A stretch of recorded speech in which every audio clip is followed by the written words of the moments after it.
This is a different kind of simulator that shows students the dangers of driving under the influence. But in this particular case, we're not talking about alcohol. This gives teens and college students the simulated experience of driving after smoking marijuana. Tonight, our Mary Mills shares the lesson that could have a lasting impact and maybe even save some lives.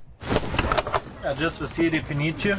Sean Warner getting behind the wheel to see what it's like to drive impaired. I give you one joint. Speed limit here is 35. Sean's not high and he's not going anywhere. He's in an Arrive Alive simulator on the Indiana-Purdue University campus in Columbus.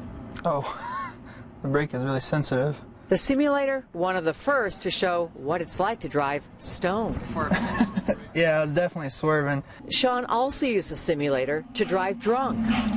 When I was driving drunk, I went this way a little bit, and then I started like really drifting, so I had to cut it hard, and then I was still drifting for a while after that. The main difference is when you're under the influence of alcohol, your eyes start to shut down, you get tunnel vision, and then it's the polar opposite. When you're under the use of marijuana, you get the bright white lights. Okay. Center this wheel.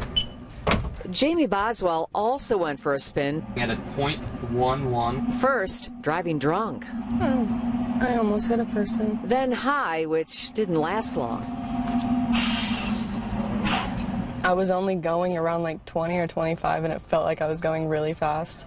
She and Sean say their test drives were eye-opening. Because a lot of people think it's okay to drive while high. They don't think it's that big a deal from what I've seen, and if it's like that, it's definitely really hard. So I tried the simulator. Have to say it seemed a bit exaggerated in its movements, but the whole point here is really to give students a chance to see what it's like before getting behind the wheel and driving impaired. In Columbus, Mary Mills, Channel 13 Eyewitness News. Now, despite a growing movement of states legalizing marijuana, it is still illegal here in Indiana. So you really want to make sure that if you're caught with any amount of marijuana, you could face up to 180 days behind bars. You could get your first OWI offense, and that could land you into jail up to 60 days, and the fine could be $500.